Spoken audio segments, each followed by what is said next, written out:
Hey, welcome back, everyone. I'm doing a short video on thumbprints. I had somebody ask about thumbprints and how to properly take them.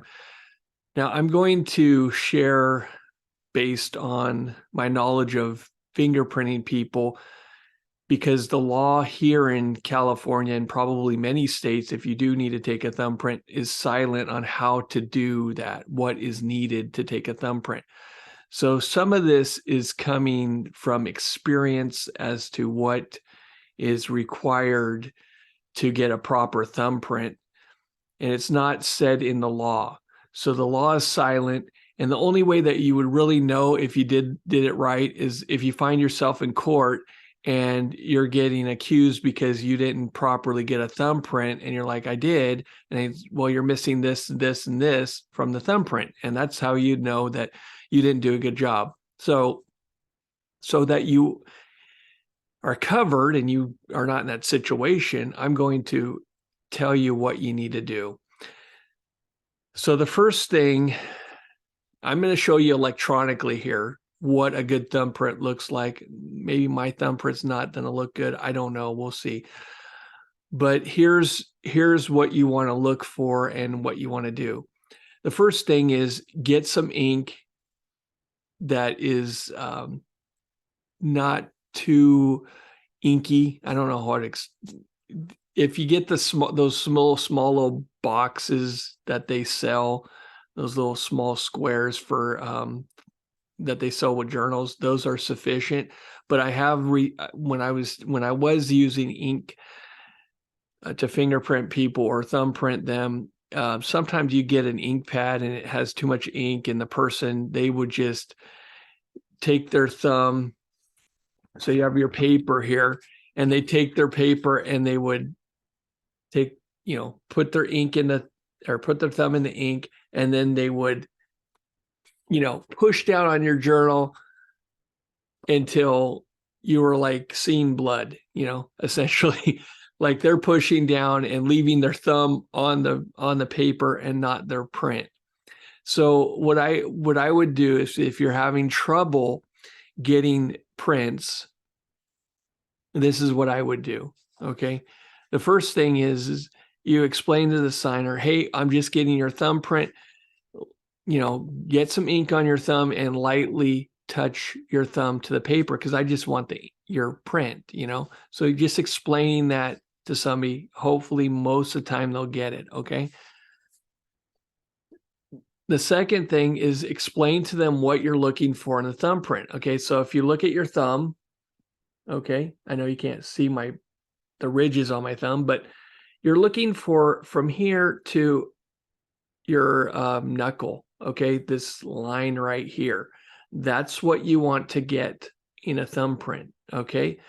So I want to say from this line up is sufficient. You don't want to get from the top down, because you'll be missing some details in the thumbprint. Okay. So that's why it's important to use this line as a reference. Okay. Because you're looking for the ball of the thumb. So the ball of the thumb has the whorl, or it has the arch in it, or the other one is the, what's the other one? I can't remember the other one. But anyway, the loop, sorry, loop. Yeah. And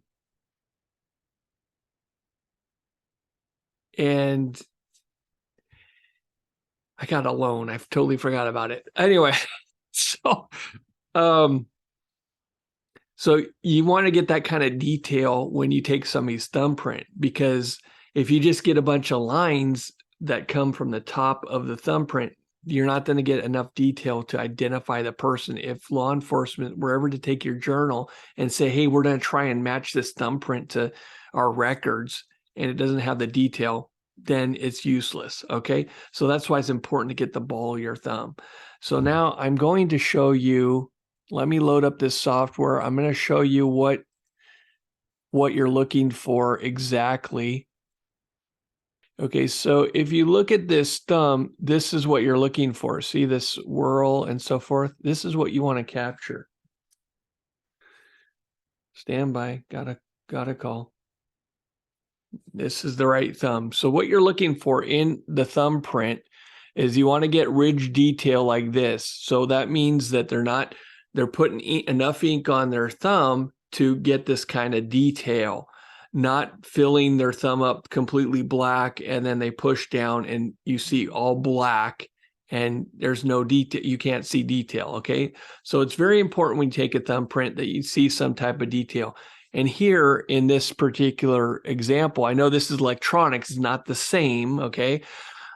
But you can practice on yourself and see what it's like. I mean, take your ink and go do that. You know, you can, when you're at a loan signing or any place that you need to take a thumbprint, whatever it is, whatever kind of document, you know, so I take thumbprints on all my documents.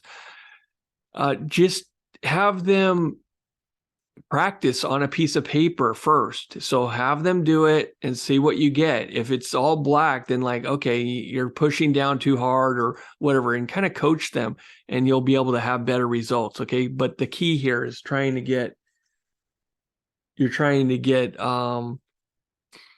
this detail. Okay.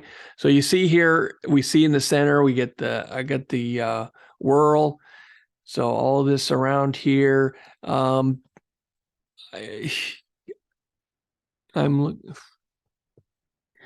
don't see that I am having a delta here, but if you get the triangle, that's the delta.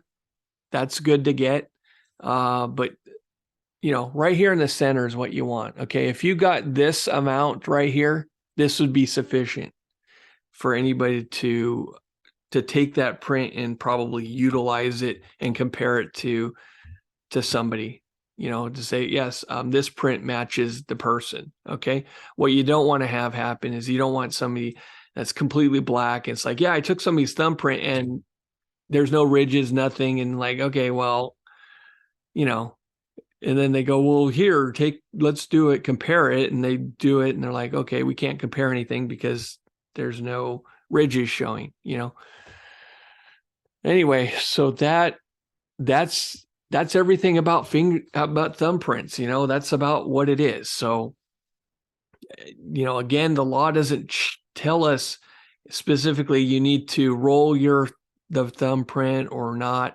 I wouldn't roll thumbprints. Okay. You get a small square in there. I would not roll it.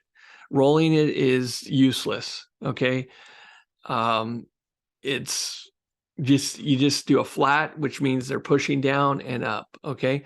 And don't have, you know, just get a piece of paper, have them practice on a piece of paper and go, okay, that one looks good. Do that same thing on my journal. Boom. Okay. And you're done. Okay. If you make too much of a deal about it, then it could backfire for you, because if you tell somebody, oh, you're pushing too hard or whatever, then they'll lighten it up and then you'll get a light print and then you'll be like, now it's even worse than when you push down too hard, you know? So you kind of just have to say, hey, lightly press on here, but allow enough pressure that you feel the paper essentially, you know, don't just like that, you know, push and then release. Okay. So I know, you know, normal people can handle it. There are some people that they're like, oh yeah, I'm going to push down as hard as I can. And it just goes wacko. So anyway, that's it for today. Hope this was helpful. If you have any questions about that I haven't answered, you can put comments in there, but that's it. Anyway, thanks a lot. Have a great one.